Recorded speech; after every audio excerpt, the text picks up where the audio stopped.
नसल्ली अला रसूलिहिल करीम अम्मा बाद फ़अऊज़ु बिल्लाहि मिनश शैतानिर रजीम बिस्मिल्लाहिर रहमानिर रहीम अल्हम्दुलिल्लाहि रब्बिल आलमीन सदक़ल्लाहुल अज़ीम क़ाल रसूलुल्लाह सल्लल्लाहु अलैहि वसल्लम तिस्अतु आशारिर रिज़्क़ि फ़िल तिजारति वल उश्रु फ़िल मवाशी औ कमा क़ाल रसूलुल्लाह सल्लल्लाहु अलैहि वसल्लम।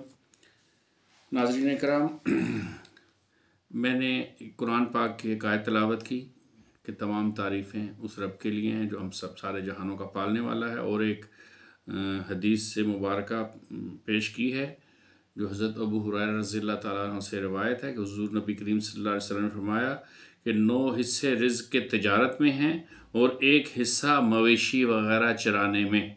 यहाँ पे मवेशी वग़ैरह चराने से उलमा ने जो मतलब निकाला है वो ये है कि सर्विसेज देने में कहीं पे कोई मुलाजमत करने में। बाकी 9 हिस्से रिज़्क़ जो है वो तिजारत में है। मेरी बड़ी बेटी जब कुरान कायदा पढ़ना शुरू किया तो उसकी एक टीचर हुआ करती थी, वो ब्याह कर जो है वो हमारे शहर आ गई। तो हमारा उसके साथ एक रूहानी सा ताल्लुक़ था। तो हमने उसे और उसके शोहर को खाने की दावत दी। खाने पे जब वो शख्स आया तो मुझे खुशी हुई कि वो एक नौजवान खूबसूरत शक्ल थी, शायद उसका नाम अली था, और वो किसी आर्मी पर्सन, किसी ऑफिसर का बेटा था, और बाशरा उसकी दाढ़ी थी, कपड़े भी शरीयत के मुताबिक थे। खैरियत आफियत हुई, बातचीत हुई। तो उसने थोड़ी देर में खाना उसको सर्व किया हमने। तो मेरे ख़्याल में, मेरी दानिश में खाना बहुत अच्छा पका हुआ था, बड़ा खुश जायका था, लेकिन उसने कोई 10-12 लुक़मे लेने के बाद खाना छोड़ दिया। तो मैंने पूछा, आप खाना क्यों नहीं खा रहे? खाने बस। तो मैंने कहा, आप इतना ही खाना खाते हैं? खुश जायका नहीं था खाना, खाना बहुत खुश जायका है। मैंने कहा, क्या फिर आप इतना ही खाना खाते हो? उन्होंने कहा, नहीं, हाँ मैं इतना ही खाना खाता हूँ। मैंने कहा, क्या आपका पेट भर गया है? कहा, नहीं। अब मुझे ना, मेरी तबीयत ख़राब हुई, मुझे गुस्सा आना शुरू हो गया कि ये इसने खाना क्यों नहीं खाया जब हमने इसको खाना इतनी मोहब्बत से पेश किया है। मैंने कहा, तो फिर आपने कम क्यों खाया है? तो उसने कहा कि मुझे ना खौफ इलाही की वजह से ज़्यादा खाना नहीं खाया जाता मुझसे। ये बात मेरे लिए बड़ी हैरानकुन थी कि क्या आज के दौर में भी ऐसे लोग हैं। इस बात को अराउंड कोई 10-12 साल से ज़्यादा गुजर गए हैं। तो मैंने कहा, भाई आप काम क्या करते हैं? उनका, जी मेरी ना एक बेकरी थी, जनरल स्टोर था चकलाला स्कीम 3 में, तो वो अभी मैंने बंद कर दिया है। मैंने कहा, आपने बंद क्यों कर दिया है? कहने लगे कि वो उस काम में ना उधारी बहुत थी, मैं कोई ऐसा काम ढूंढ रहा हूँ जिसमें उधारी ना हो। क्योंकि जब आप क्रेडिट पे माल लेते हैं तो आपको तो पता नहीं है, आप अगर मर जाएंगे तो आपका जो कर्ज़ है वो आना आपकी औलाद देती है, ना आपके माँ बाप देते हैं, तो कर्ज़ सर के ऊपर ही रह जाता है। तो मैं ऐसा काम करना चाहता हूँ जिसमें क्रेडिट ना हो। ये जो बेकरी का काम है या जनरल स्टोर का काम है, सुपर स्टोर टाइप का, इसमें पार्टीज़, कंपनीज़ जो हैं वो ज़बरदस्ती माल फेंक जाती हैं। तो मैं ये चाहता हूँ कि मैं ऐसा काम ना करूँ, मैं काम की तलाश में हूँ। तो मुझे फिर ख्याल है, मैंने कहा, ये जो जिनको तबलीग का भूत चढ़ता है और कुछ दीनदारी का बुखार हो जाता है, कुछ वक्त के लिए मुस्तकिल इस्तिकामत उनको नसीब नहीं होती, तो वो फिर काम ना करने के लिए ना बड़े उनके पास एक्सक्यूज़ होते हैं, बड़े दलाइल फराहम करते हैं वो। तो मैंने कहा, फिर आप जब कुछ भी नहीं कर रहे तो आप कैसे गुजारा करते हैं? कब वो मैंने कहा, आपकी तो शादी हुई है अभी अभी, तो आपकी तो बीवी भी आपसे बहुत चीज़ों की तकाज़े करती होगी, तो कैसे आप पूरा करते हैं? उनका, मैं ना हलाल रिज़्क़ की तलाश में हूँ, मैं काम कारोबार करूँगा लेकिन मैं अभी हलाल रिज़्क़ की तलाश में हूँ। और मैंने कहा, फिर आप क्या करते हैं? कहने लगे, वो जो मेरे वालिद साहब जो काम करते हैं, तो उनके जो माल को मैं पाकीज़ा माल नहीं समझता। मैं समझता हूँ कि शरीयत के मुताबिक वो पाकीज़ा माल नहीं है। तो मैंने कहा, फिर आप खाते पीते कैसे हैं? अपनी बीवी को कैसे खिलाते पिलाते हैं? क्या करते हैं आप? तो उसने कहा कि मैं रात को ना 2:30-3 बजे तहज्जुद के उठता हूँ और सब्ज़ी मंडी चला जाता हूँ, और वहाँ पे मैं आम से हुलिये में होता हूँ, और वहाँ पे मैं ना सर पे टोकरा उठाता हूँ। लोगों का जो बोझ होता है, वज़न होता है, जो ख़रीदारी करते हैं, वो गाड़ी तक जो पहुँचाना होता है, फिर वो वहाँ पे पहुँचा देता हूँ। उसकी वो मुझे मजदूरी देते हैं, तो 2-5 फेरे लगते हैं, फजर की अजान तक मैं फारिग हो जाता हूँ। कोई 200, 300, 500 जो मेरे पैसे बनते हैं, उन पैसों से मैं खुद खाना खाता हूँ और अपनी बीवी को भी उन्हीं पैसों में से चीज़ खरीद के ला के पका के खिलाता हूँ। तो बड़ी हैरानगी भी हुई और बड़ी खुशी भी हुई और बड़ा मुतासिर भी हुई मैं उसको सुनकर। ये एक हकीकत है कि उधार क्रेडिट पे जब आप माल लेते हैं ना, तो क्रेडिट पे माल आप लेना आपके दिल के अंदर एक गीटर बिठा देता है, आप बुज़दिल हो जाते हैं, आपका सुकून चैन ख़त्म हो जाता है। आपके पास दर्जनों फ़ोन आते हैं पार्टियों के जिनकी आपने पेमेंट करनी होती है और उनका वादा आ जाता है और आपके पास नहीं होते, फिर आप किसी और से माल लेके उसको बेच के उसके पैसे किसी और को देते हैं, तो आप टोपियाँ घुमाना शुरू कर देते हैं। इंसान जो है ना, वो टोपियाँ भी घुमाता है जब क्रेडिट पे काम करता है, और झूठ भी बोलता है और वादा खिलाफ़ी भी करता है। और एक और अलमनाक बात यह है, ये मैं एक स्टेप बाय स्टेप कुछ चीज़ें पढ़ाना सिखाना चाहता हूँ इस्लामी तिजारत के हवाले से, ताकि हमें पता चले कि तिजारत करते कैसे हैं। मेरे अब्बू कहा करते थे कि दिल्ली गेट लाहौर के बाहर जितने भी सब्जियों वाले और फलों वाले बैठे हैं, इनसे कोई किलो चीज़ लो, जब घर जाके तोलोगे तो 3 पाव निकलेगी। कोई एक भी ऐसा नहीं है जो सही तोलता हो। आप जब कोई चीज़ लेके जाओगे, ऊपर ऊपर तो सही होगी, लेकिन वो आप खुद से जब डालेगा तो आपकी आंखों के सामने गंदा माल डाल देगा, ख़राब माल डाल देगा, आपको समझ नहीं आएगी, घर जाके देखोगे तो ख़राब होगा।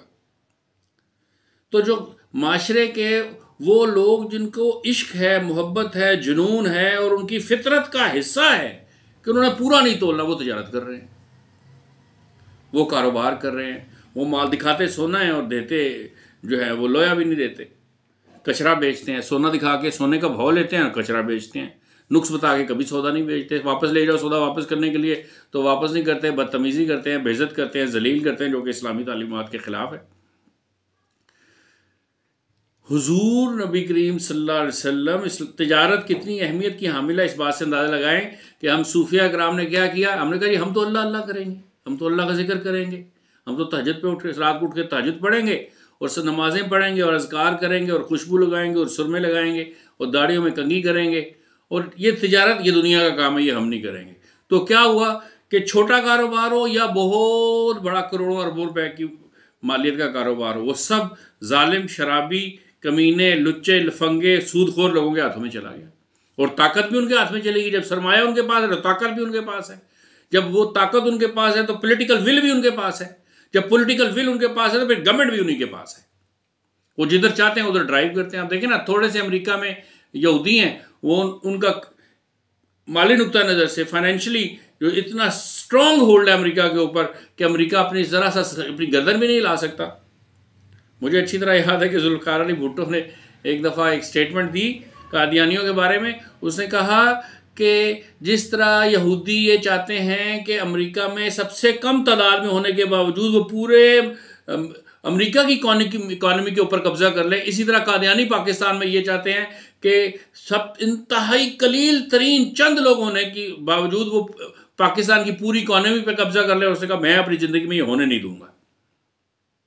तो हमने पूरे का पूरा तिजारत का सफ़र छोड़ दिया उन लोगों के लिए जिनकी किसी किस्म की अखलाकी और इस्लामी तहजीब या उनके नफ्स की कोई तहजीब ही नहीं हुई थी, कोई तालीम तरबियत ही नहीं थी उनके पास।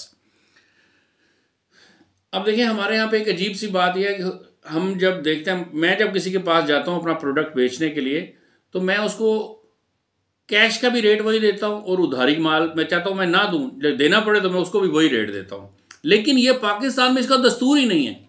आप अगर किसी को कैश का रेट, वो कहते हैं जी कैश में तो ये प्रोडक्ट फर्ज करें ये फ़ोन है ये जी 6,000 रुपये का है, और अगर आप उधारी लें तो ये 8,500 रुपये का है। तो हुजूर नबी करीम सल्लल्लाहु अलैहि वसल्लम फरमाया कि एक चीज़ की दो कीमतें तय नहीं कर सकते आप। अगर एक ही शय की आप किसी भी प्रोडक्ट की दो कीमतें तय करते हैं तो ये सूद है। तो जब हम किसी को हमारे मोहल्ले में एक साहब हैं, कई ऐसे तो हर जगहों पे इस तरह के दुकानदार हैं। एक जनरल स्टोर होता है, मैं देखता हूँ हैरान होता हूँ कि बड़े बड़े अमीर कबीर लोग जो एक दिन में 2-2, 3-3 लाख रुपया कैश की शक्ल में कमाते हैं, वो भी उधारी माल लेते हैं दुकानदार से। वो चिप्स भी, सिगरेट भी, आलू भी, टमाटर भी, हर किस्म ब्रेड भी, हर चीज़ कहते हैं यार महीने बाद हिसाब करेंगे। वो फिर अपनी मर्जी का रेट लगाता है और इसी में वो कमाता है। वो बनिया बन जाता है, वो सूदखोर बन जाता है, वो यहूदी बन जाता है। फिर यही वजह है कि शायद ये बात, अफसोस की बात यह है कि कोई ये बताता नहीं कि हुजूर नबी करीम सल्लल्लाहु अलैहि वसल्लम ने जब हिजरत की और मदीना तशरीफ़ लाए, मदीना में जलवा फरोज हुए, तो सबसे पहला काम आपने किया वो मस्जिद नबी की तामीर की। और उसके बाद जो दूसरा सबसे अहम तरीन काम किया वो आपने ये किया कि मदीना में एक मुसलमानों के इस्लामी बाजार की बुनियाद रखी, तंबू लगाया, तंबू लगा के नया बाजार बनाया उस सूरत में जबकि मदीना में पहले से 4 यहूदियों के बाजार स्टैब्लिश थे। और यहूदी बड़े समझदार थे, वो ये समझ गए थे कि इकोनॉमिकली, मईशत के नुक्ते नज़र से मुसलमान और हुजूर हमें ज़रूर चैलेंज देंगे। उनके चारों बाजारों की बुनियाद झूठ के ऊपर थी, कम तोलने के ऊपर थी और इसके साथ साथ सूद के ऊपर थी। तो हुजूर नबी करीम सल्लल्लाहु अलैहि वसल्लम ने एक पहला इस्लामी बाजार बनाया इस मदीना में, और उसको उसमें तमाम वो तालीमात जो कुरान और हदीस के मुताबिक हैं इस्लाम की कि तिजारत करनी कैसे है, उसका अमली नमूना पेश किया, उसका एक डेमो दिया, एक मॉडल तैयार पेश किया। हज़रत उमर रज़ी अल्लाह ताला अन्हो का तरीक़ाकार ये था, उनके हाथ में दुर्रा होता था और वो बाजार, मदीने के बाजार में घूमते फिरते थे, जिस पे भी और लोगों से सवालात करते थे कि तुमको बै के तमाम कवानीन मालूम है, तुमने इस्लामी तजारत करने का जो तरीक़ाकार है वो पढ़ लिया, वो उसकी तालीम है तुम्हारे पास। और जो कोई कहता था मुझे तालीम नहीं है तो उसको दुर्रों के साथ मारना शुरू कर देते थे और कहते थे कि जब तुम्हें ये मालूम ही नहीं है बै करते कैसे हैं, ट्रेड करते कैसे हैं इस्लाम में, तो तुम यकीनन ऐसी गलती कर सकते हो कि तुम जो बै कह रहे हो वो बै ना हो, रिबा हो। तो पहले जाके बै के कवानीन और तालीमात सीखो।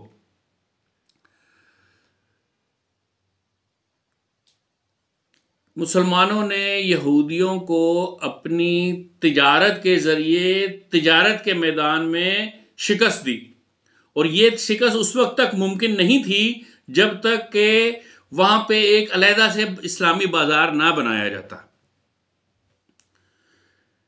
याद रखें, तिजारत करना कोई आसान काम नहीं है। तिजारत करने से पहले, कारोबार करने से पहले, जो भी आप कारोबार करने लगे हैं, दिल के अंदर हौसला रखें, जिगरा बड़ा करें कि आपने 100 दफ़ा फेल होना है तो 100 फिर भी मैं 101वीं दफ़ा बिजनेस ही करूँगा, तिजारत ही करूँगा। जब आप इस तरह का कर्ज रखते हैं ना, तो फिर ही आप बिजनेस करें। ये अल्लाह के नबी की तिजारत है, इससे अल्लाह, अगर सही मानों में आप करें तिजारत और अल्लाह के बताए हुए कवानीन के मुताबिक करें और इन तालीमात को सीखने के बाद करें, तो एक ऐसा अल्लाह की मोहब्बत और मार्फत का नूर ताजर के दिल में पैदा होता है कि जो नूर किसी भी सूरत में तस्बीहां फेरने से हासिल नहीं होता। वो एक अलग बहुत ही मुनफरद किस्म का फैज़ और नूर है अल्लाह पाक की मोहब्बत का। और ये जान जाएंगे, तिजारत जो है ना, ये बुज़दिल लोगों का काम नहीं है, ये बहुत दलेर लोगों का काम है, जिनको मौत का डर ना हो, जिनको तबाह होने का डर ना हो, जिनको शिकस्त खाने का खौफ ना हो, जिनको माशी तौर पे बिल्कुल ख़त्म ज़ीरो हो जाने का खौफ ना, वो इन सब खौफों में से निकल जाएं। आखिर ताजर जो है वो इसमें से निकल ही जाते हैं और फिर इसी वजह से वो बड़ा बिजनेस कर पाते हैं, क्योंकि बहुत सारे खौफों की मौजूदगी में जो बहुत सारे फियर्स होते हैं हमारे अंदर, क्योंकि फियर में एक अजीब किस्म की इसकी सिफ्त है कि ये इंसान के ब्रेन में तो एग्जिस्ट कर रहा होता है, लेकिन आपकी आउटर वर्ल्ड में इसका कोई फिजिकल प्रेजेंस नहीं होती। लेकिन ये बात समझ में नहीं आती आसानी से बंदे को। बंदा जब खौफजदा होता है उसको सारी दुनिया खौफजदा लगती है, जब वो गमजदा होता है सारी दुनिया गमजदा लगती है। वो कहते हैं दिल गुलिस्तां था तो हर शय से टपकती थी बाहर, दिल बयाबा हो गया आलम बयाबा हो गया। होता नहीं है ऐसे, ये शायरों वाली बातें हैं। जरूरत इस बात की है कि ऐसे ताजिर बने जो हाथों से तो कारोबार कर रहे हो, लेन देन कर रहे हो, लेकिन उनका दिल जो है वो अल्लाह के जिक्र में मसरूफ हो। हाथ कार वाले दिल यार वाले, ये वाली सूरत हाल होनी चाहिए। और अगर आपके पास, आप तजारत करना चाहते हैं, आप ताजिर बनना चाहते हैं, आप बिजनेस करना चाहते हैं और आपके पास कैपिटल नहीं है, मूड़ी नहीं है, तो आप मायूस ना हो। अल्लाह सुब्हानहू तआला से मांगे, अल्लाह के सामने 2 रकात, के तजर्बा कोई बहुत बड़ी क़यामत की बात हो मैं नहीं कह रहा, 2 रकात वज़ू करें, 2 रकात नफल पढ़ें, सजदे में चले जाएंगे। बारी ताला तिजारत करनी है, तिजारत के लिए असबाब में कैपिटल होता है, सरमाया होता है, वो मेरे पास नहीं है, मैं असबाब को नहीं जानता, तो मुसब्बबुल असबाब है, तो किसी भी गैबी तरीके से मेरी मदद कर, मैंने कारोबार करना है, मैंने तिजारत करनी है, वो आपको दे देगा, उसका काम ही देना है। उसका वही तो है जो किसी से कुछ लेता नहीं है और देता ही रहता है, देता ही जाता है, देता ही जाता है और वापस मांगता नहीं है कि वापस करो। अब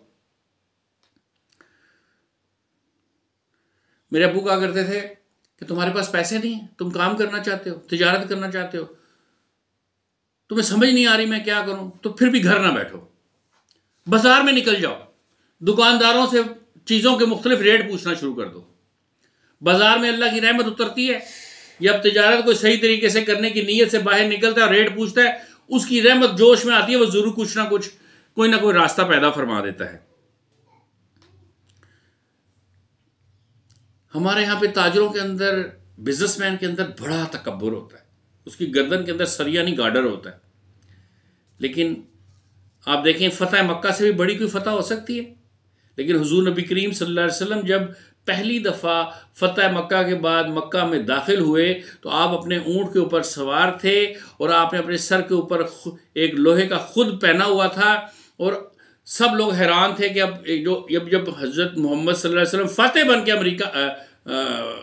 मक्का में दाखिल हो रहे हैं, तो अब उनकी क्या शान और क्या रोब और क्या दबदबा और क्या तकब्बुर होगा उनमें। और हुजूर की कैफियत ये थी कि आप अल्लाह की तारीफ़ बयान कर रहे थे, उसकी बुजुर्गी बयान कर रहे थे, और अल्लाह की तस्बीह बयान कर रहे थे, और आप अपनी उस जो वो ये बीच में कजावा जो रखा होता है, उनके ऊपर एक सीट बनी होती है बैठने के लिए, उसके ऊपर बैठे हुए इतने ज़्यादा झुके हुए थे कि वो कजावा बार बार आपके सर मुबारक के साथ टकरा रहा था।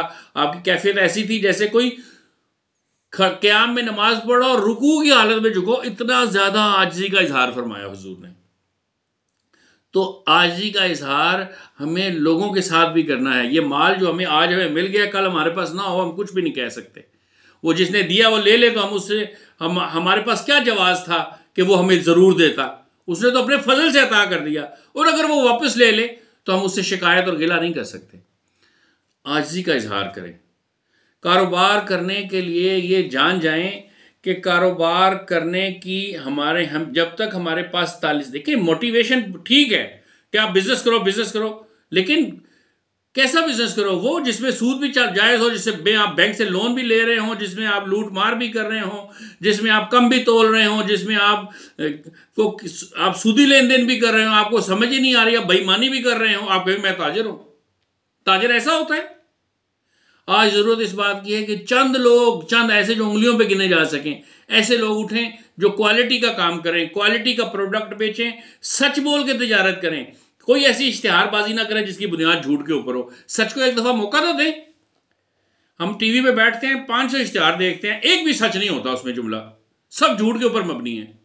तो सच बोल के काम करने की कोशिश करें। एक दफ़ा सच को मौका दीजिए कि जब आप सच बोल के कारोबार करते हैं, पूरा तोल के कारोबार करते हैं, पूरा नाप के कारोबार करते हैं, साफ़ सुथरा लेन देन रखते हैं, तो उस बुनियाद पे अल्लाह पाक की किस किस्म की करम नवाजी और बरकतें नाजिल होती हैं आपके ऊपर। वमा अलैना इल्लल बलाग।